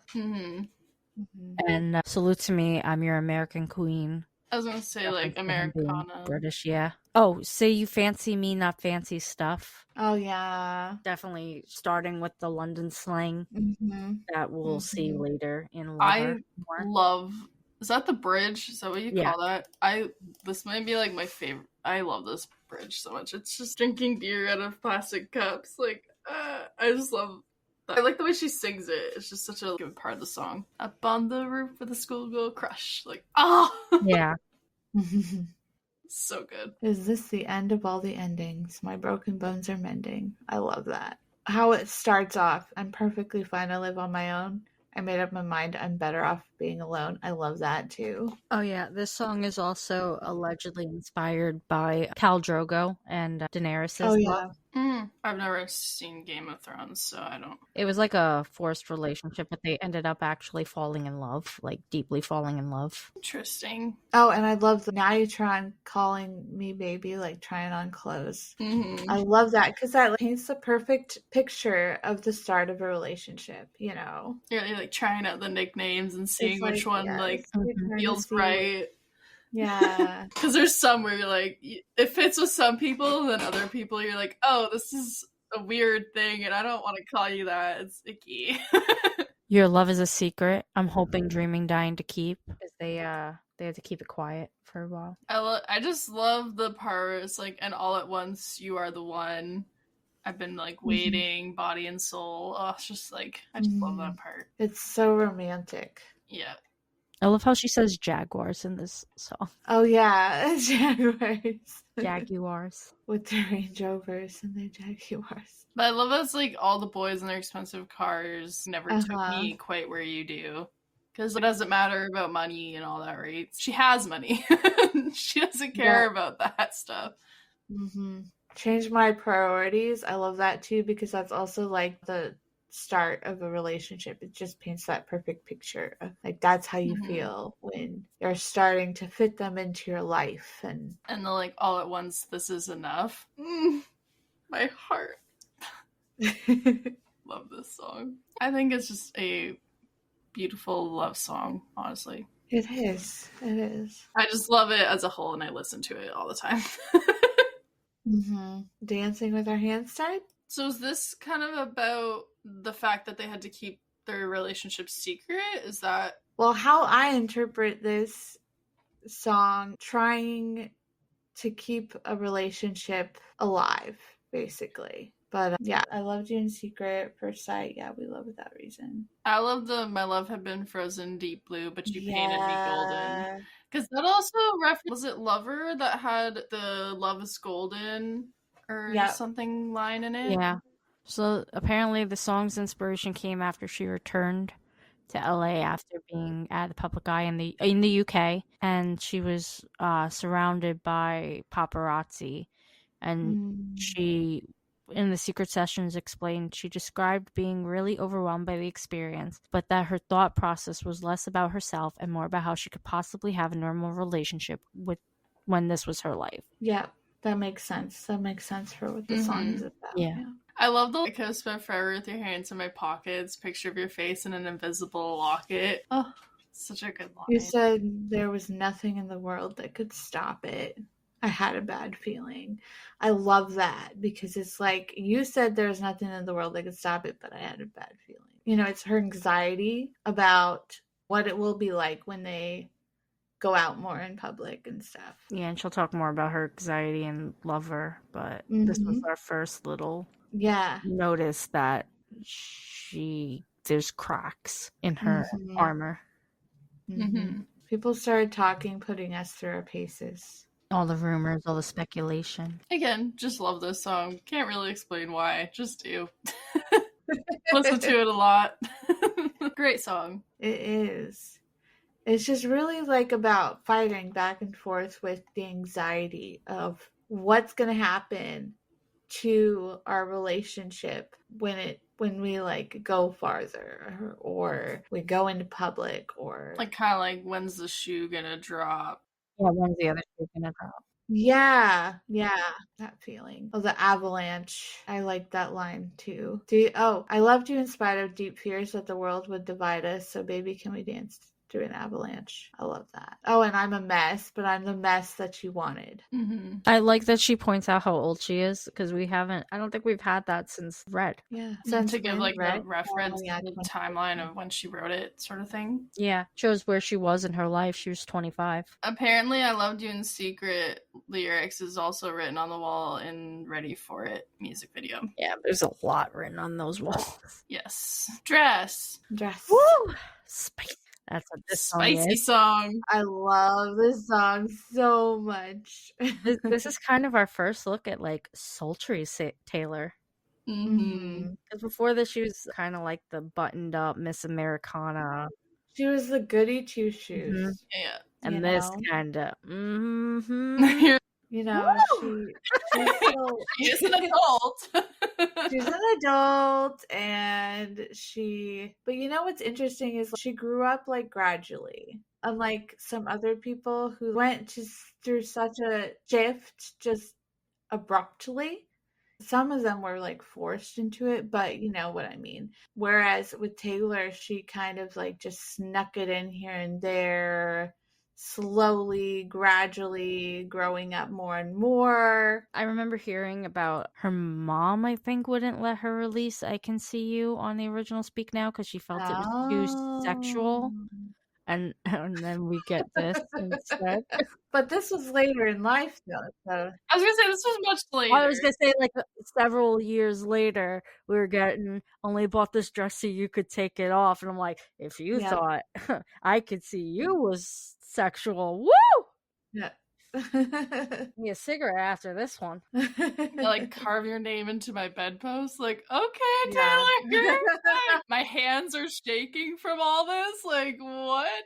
Major mark on me, a golden tattoo. Our secret moments in a crowded room. I love that. It's like when you're with someone and you have that chemistry and you just like can't keep your hands off each other. Yeah, you're like, you know what you're both thinking, even though you're in a crowded room and surrounded by a bunch of people. It just kind of paints that picture. I was just gonna say, I love the like everyone thinks that they know us, but they know nothing about, and then it goes into the thing. You know, she's addressing like, you think you know, but you really have no idea what we do in private. You know, Yeah. Which kind of leads back to the secret moments in a crowded room, right? She's like, "Yep, you think you know, but you do not." It's just fun. Yeah, it is. It's really because it's kind of like poking at the speculations and stuff, right? She's like, you think you know. You think I'm this good girl, this innocent girl. I bought this dress because I knew he wouldn't be able to keep his hands off of it. Pining and desperately waiting. I love that. Girls has needs too. Yep, exactly. Is this about Joe as well? Because did he have a buzz cut? Oh, yeah. This one is very specifically, he had a buzz cut when they first met, and she had her bleached hair. Okay, because I was going to ask, because it specifically says your buzz cut and my hair bleached, so I wasn't sure if that was... Yeah, that line knew specifically who that was. Okay. Points out that it was definitely Joe. There's a group of people that try and argue a different matter, but... We won't discuss that now. Flashback when you met me. I love the bridge in this. Her bridges are amazing. Oh my gosh, her bridges are always amazing. Yeah, I love the final say my name and everything just stops and then you feel it stop for a second. Yes. I saw an edit where it played that and then you heard Joe say Taylor and I was like, I thought that was actually in the song because I only listened to this like last year, I think. But I saw the edit and I was like, no way she put his voice in the song, and she didn't. But I was like, damn, that was such a cool edit. But yeah, I love the pause after the final just stops and it just like pauses. Even in my worst times, you could see the best in me. I love that. And then flashback to my mistakes, my rebounds, my earthquakes. Even in my worst lies, you saw the truth in me. And I woke up just in time. Now I wake up by your side. My one and only, my lifeline. I just love this whole bridge so much. She's so poetic. Now I wake up by your side. My handshake. I can't explain this. I love the voice things in this. Oh my god. Oh, like all the breathy, like, oh, yeah, the song is. Yeah. Oh. I've thought this a couple times when we've been going through the lyrics. It's very like sitting in an English class dissecting poetry. Her lyrics are so poetic. She just has such a beautiful way. I want to say like she puts everything in such prose, but like it's just so pretty. She makes even like the most heartbreaking things sound pretty. Yeah. Oh, there's one more thing I wanted to point out. I'm spilling wine in the bathtub. I love And then we're Relatable. both drunk or You something. kiss my Yeah. face and we're both drunk. It's like it just paints the perfect picture of like a fun relationship, you know. Love drunk Mhm. too. Yeah. I also love the if I get burned, at least we were electrified. Well, It's like if this doesn't work out, it was fun and no regrets on that. at least there was passion and Yeah. Oh, people thought it was about Ed Sheeran. dress. Yeah. He said, I don't think it is about me. If you read into it, it's not. She mentioned someone with a buzz cut haircut, and I've never had a buzz cut. That's why it could never be about anybody else. Taylor also explained that Dress was one of the songs that every line is something that she came up with like a year before. And then when she was writing the song, she just cherry picked and was like, ooh, I like this, which is interesting. This is why we can't have nice things is the next one. I love this song. I say that about every song on the Same. album, but I love this song. Yeah, it was your turn to start with that. We've been taking turns. We've been taking turns starting with that. I love the song too. This is the one I rock out to the most in my kitchen when I'm cooking. And I get in Paladin's face and I yell, honey, because I call him honey. Yeah, I love that. Yeah. This song, I first listened to it when I had a friend stab me in the back, so I love this song. Yeah. It's like, this is why we can't have nice things, darling, because you break them. I had to take Yep. them away. Did you think I would hear all the things you said about me? Like, Yep. oh, if only you Yeah. weren't so shady. I love that line. I love so that much. too. Exactly how I felt in my situation too. But you know, my favorite part is the part where she's like, and here's to you, because forgiveness is a nice thing to do. And then she laughs, and she's like, I can't even say it with a straight face, because same, girl, same. I felt that in my core. Like, When I first heard it, I was kind of taken aback, to be honest. I'm not sure how I felt about that line at first. Now I've grown to like it a lot more, but back then I was still kind of coming out of my religious stuff. So it kind of hit me the wrong way at first. It just bugged me a little bit. But I still loved the song as a whole. That line bugged me a little bit where she laughs about it. But now I've come to like it. My mindset was just still kind of in that. I get what you're saying though. yeah, I get it. Like, Yeah. you're so ingrained in believing in forgiveness to then hear somebody laugh about it is kind of like a slap in the face to you. Yeah. It always just makes me think of the quote she has, you know, people can go on and on about, like, you have to forgive and forget to move past something. No, you don't. You don't have to forgive. You don't have to forget to move on. You can move on without any of those things happening. You just become indifferent and then you move on. I do see your point in it, though. Some people have a whole thing about, like, you have to forgive. Yeah. And forgiveness means different things to different people. You know what I mean? For some people, it's just closure to the situation. Yeah, for some people, that's what they mean by forgiveness. They don't actually mean like, it's just kind of complex. But I think what she's saying here is that she doesn't have to. I think what she meant by the whole forgiveness is the nice thing to do. It's just like, I don't have to be nice to you after everything you did to me. You know, like, I don't have to do the nice thing here because you wronged me. It's not necessarily that she's in the wrong for not forgiving. It's just like, why do I have to do the nice thing when Why you do I did have it? to be the bigger person? Yeah, it's like, I just don't have, you know, like, I get, you know, I'll be the bigger person, but I don't have to. Like, when you wronged me, like, I have every right to be not nice to you, you know? Or not even not nice, just cut you out, cut you off. I feel like it's more complex than Mhm. just forgiveness, because forgiveness means different things to different people. Yeah. You should never apologize for having to cut somebody out of your life for being a toxic influence and Mhm. in your life. You should never have to apologize for that. I just want to say that real quick. Yeah. Yeah. Which I think is why Exactly. including the forgiveness is a nice thing to do is important in this, because she's literally saying this is why we can't have nice things. And the nice thing to do is forgive you. And that's why we can't have the nice thing of forgiving you is because of everything you did to me. Yeah. And earlier in the song, she kind of mentions giving him a second chance.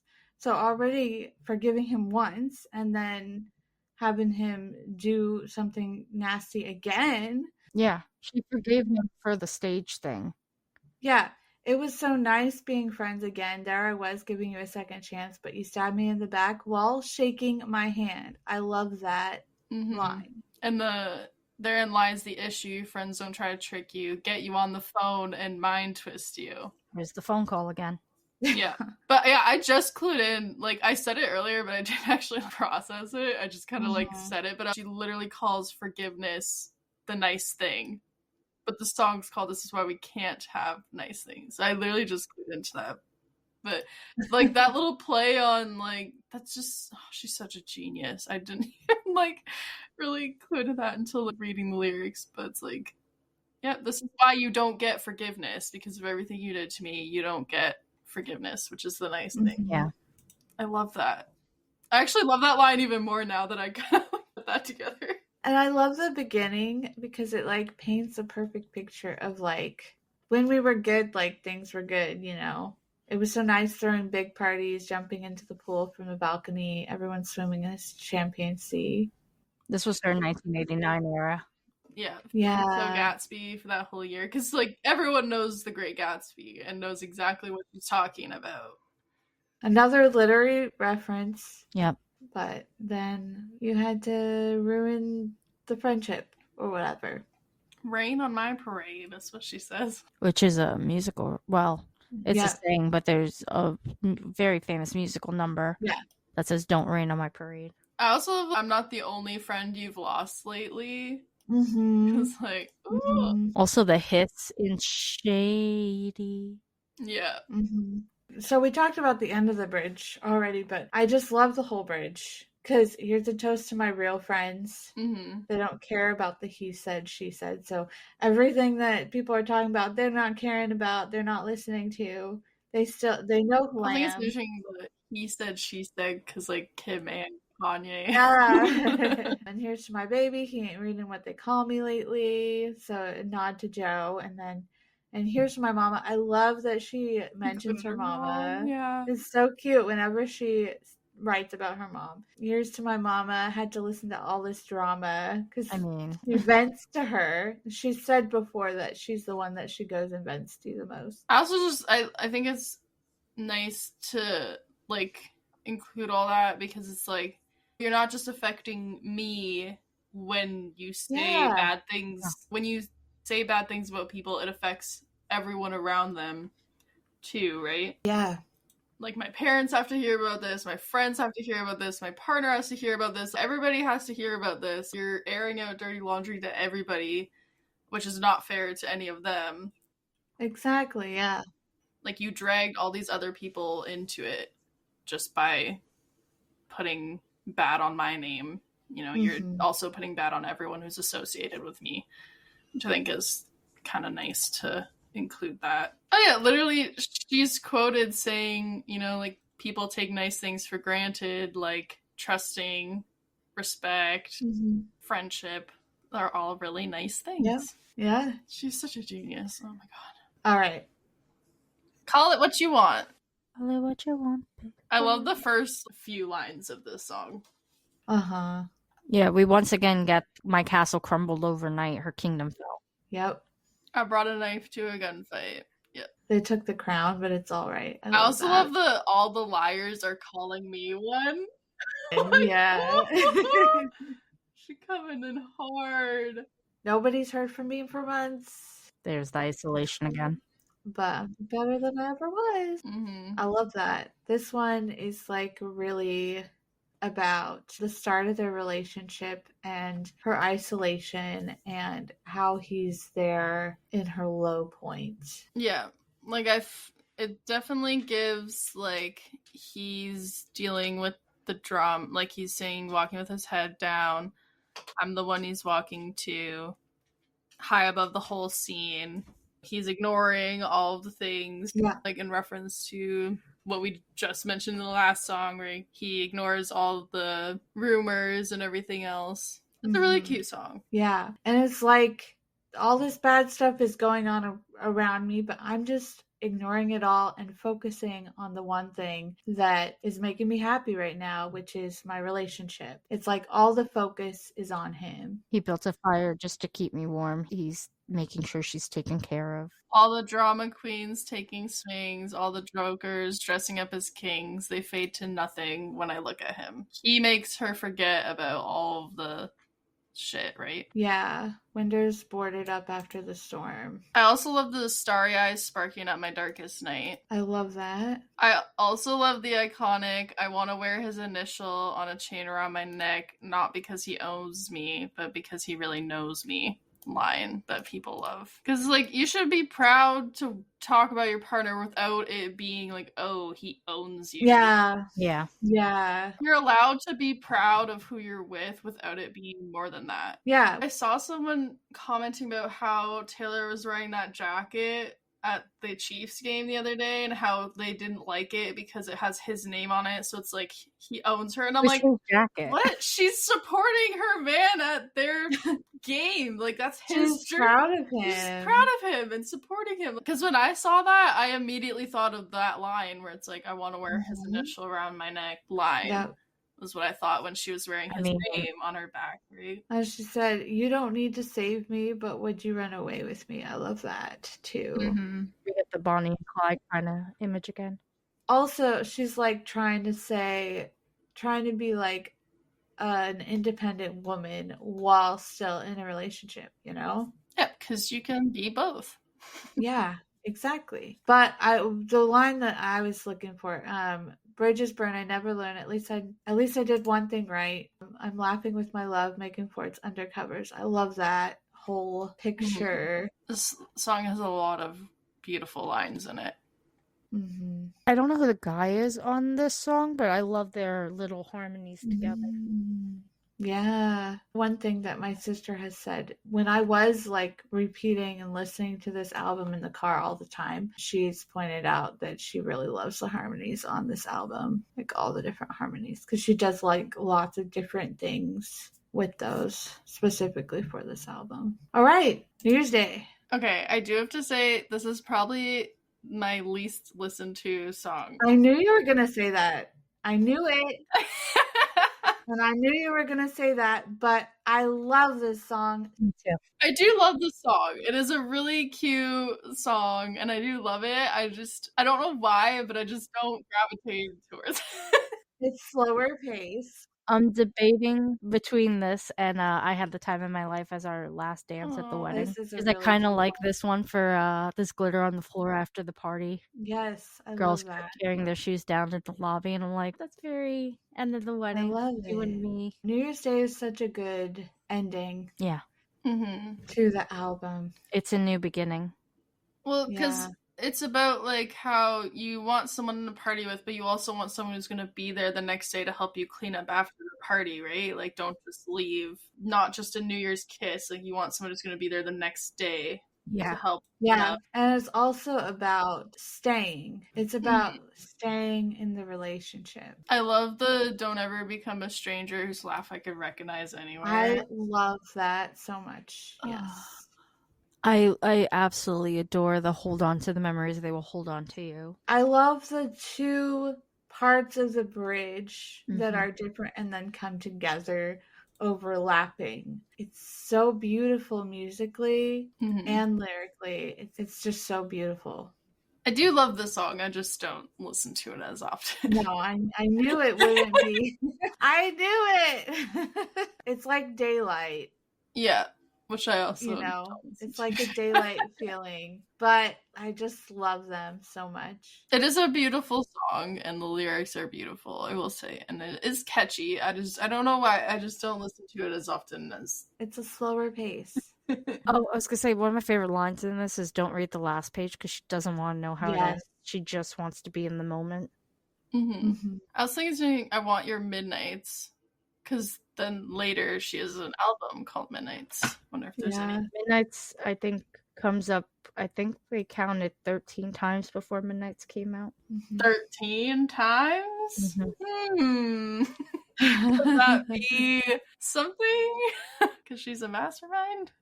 Yeah. I also love the squeeze my hand 3 times in the back of the taxi, because normally people do the squeezing your hand 3 times for I love you as a silent way to say I love you. Oh, I didn't even know that. We were talking about seeing clips of Taylor on Jimmy Fallon, and he had an episode shortly after his mom died where I think the musical guest couldn't come on and Taylor filled in last second, and she sang New Year's Day, and Jimmy Fallon was crying once she sang that line because his mom used to squeeze his hand 3 times. Aww.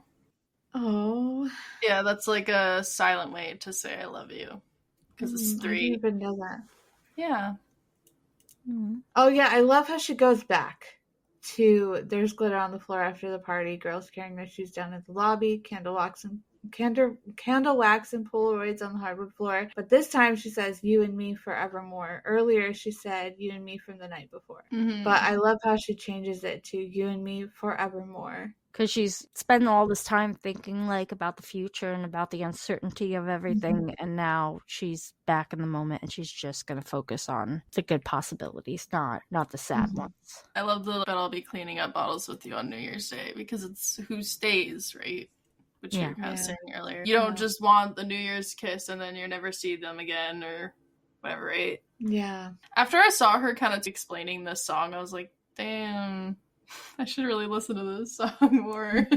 Like, that's a really cute message. So I do love this song. I just don't gravitate towards it as much, but I get it. It is an adorable little lovey song. I sometimes like slower songs. And I do think it was the probably like best song for the last track of the album. Yeah. I think it was a nice way to end it off. It's the beginning of a new chapter. The next one is Lover. Well, and because, New Year's Day is the start of the new year. Yeah, this was her letting go of all the pain, and now she's a new Taylor again. Because when you think about it, it went from this song to I Forgot That You Existed.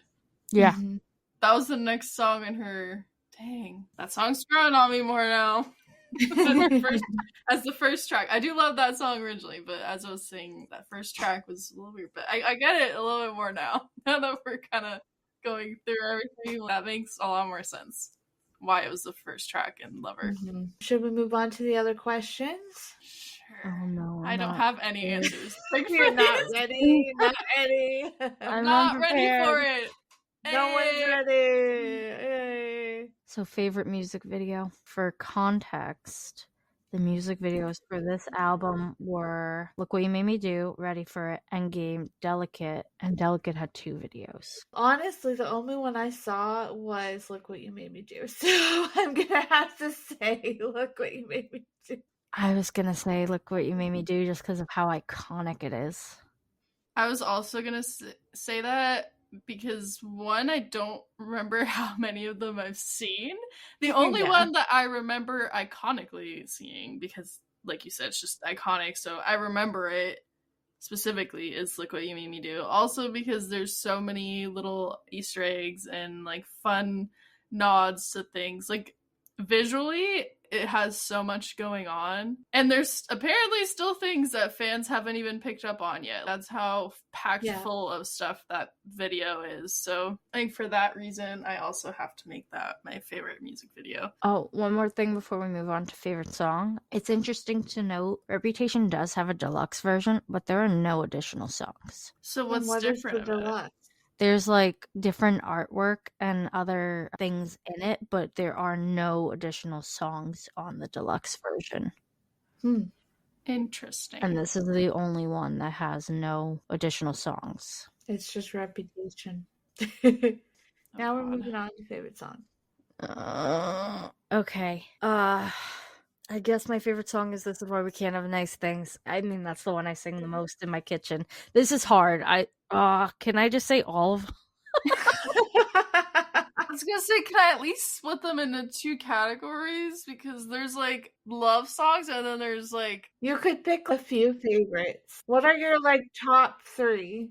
My favorites are "Ready for It," "Endgame," "I Did Something Bad," "Don't Blame Me," "Don't Delicate." What can we do? I thought you were actually picking top 3 for a second. And then you just kept going. Songs. Okay, give me a second. I'm gonna start crossing off like non-favorites. I do have a favorite. I wonder if you guys could guess my favorite. New Year's Day. No. King of My Heart. No. Don't Blame Me. Look No. what you made me do. Yes. Look what you made me do. It's my favorite. I thought that immediately, but I was like, no, that's too obvious. I was like, no, it's gonna be Yeah, I something had different. a feeling, but then I was like, no, it can't be that one. That's the one that like But you literally said you had no skips on it, so that makes sense. Like you never skip it when it comes on, so like that tracks. I don't know why I didn't guess that one first. yeah. I thought it was too obvious, so I didn't say it. Yeah. Like when it first came out, I was listening to it on repeat. Like literally on repeat over and over and over and over and over and over. And whenever that one is on, I can't skip it at all. No matter what mood I'm in. I just love that song. I just love it so much. I think a lot of it had to do with the timing, but just overall, I love that song. Can I pick like a top 5? Well, that's better than saying the whole album. Wow, call me out. Well, you kind of picked a favorite, though. Kinda. You said "This Is Why We Can't Have Nice Things."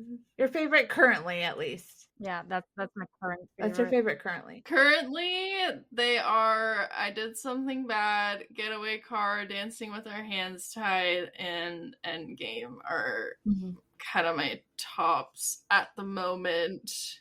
Currently, when I'm listening to the most.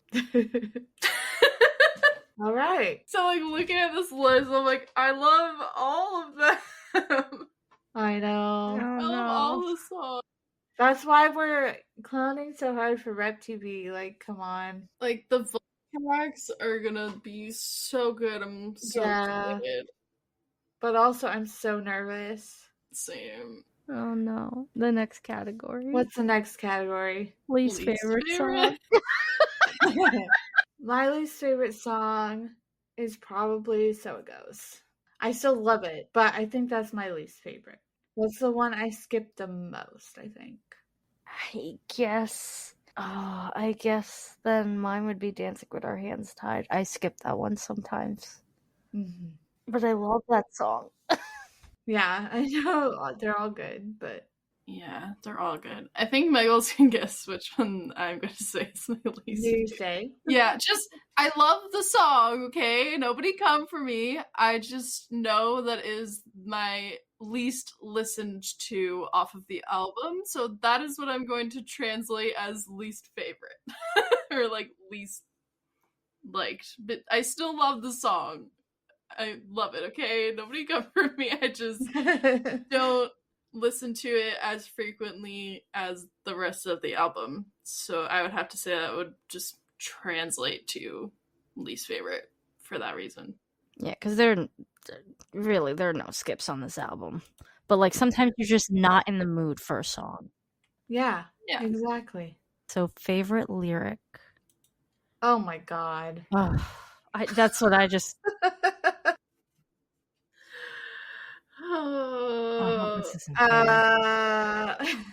I suddenly forget all the lyrics too. I know off the top of my head, the first one that comes to mind is "If a man talks shit, then I owe him nothing." That's currently the only thing that came to mind when you said Reputation lyrics. Yeah. But I know there's so many other great lyrics that I could probably pick a better one, but that one has just always been stood out to me. Oh, I don't think we even mentioned this in Getaway Car. Stole the key.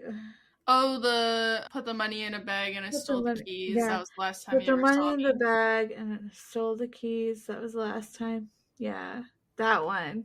I love that lyric. I don't know why that one just came to my head, but that is one of my favorite lyrics for sure. I'm not going to say it's my favorite because I love so many of the lyrics. That's my problem. Yeah, it's hard to pick a favorite. I just know like that one lyric I mentioned popped into my head right away. Right now, I think my favorite is "They're burning all the witches, even if you want one, so light I me up." love that one too. I thought of that one too. That's definitely one of my I favorites. especially love the "So light me up." So light me up. So go ahead, come for me. Gonna do it anyway. Yep. Yeah. That was hard. I also just love her whole verse in Endgame. I just love all of the songs. Oh my god. The whole thing is great lyrics. Okay, I can't pick a favorite. And I'm an actress starring in your bad dreams. I love that song. I was going to mention this when I mentioned I'm sorry, the old Taylor can't come to the phone right now. That from the Vampire Diaries, I was going to mention this too. Apparently, they wanted her to star in the Vampire Diaries originally. Oh. Interesting. I just found that out yesterday. So what color is the album? Sorry. There is a lot of controversy about this, apparently. I think black or like the dark green, like the snake green. Mm-hmm. But apparently people think red is part of it.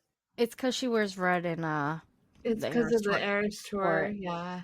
But like, what about the album Red? Like, you're gonna tell me? No. Also, during the surprise songs, when she sings from Reputation, it's green. So yeah, and what color? Because she does her nails to the certain colors of the albums. Like, what it's colors black. on her nails? Black. I think black and green are the colors of Reputation. They're kind of interchangeable, but I think same. Because she doesn't want to do the surprise songs light in green. I mean, in black. Because how do you light? Like, you can't light black up. So she goes with green because Snake. I think when she announces Rep TV, green she's going to come out in a black and green outfit. That would be so iconic. Imagine it's the same outfit as the red one, but just green snakes instead of red snakes. That's my thinking, is that it's going to be green snakes. I wonder how she's gonna drop it. What season is the album? Winter. I was gonna say winter for sure.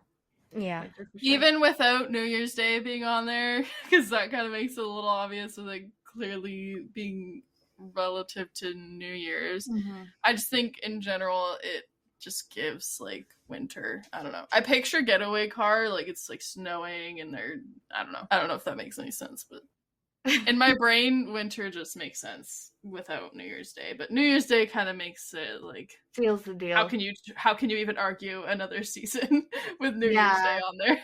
Yeah, really. Plus, it was released in mid-November. Yeah. So it's prepped for winter, and then I got it Christmas, so that helps with me feeling like it's winter because. And Scorpio is one of the zodiacs in the end of the year, right? It's right before Sagittarius. Oh, it's before Sagittarius. Okay. Yeah. Because I know I'm Sagittarius, and it gives me Scorpio Sagittarius vibes. Yeah, which is when it came out, like right at the end of the Scorpio cycle. Winter.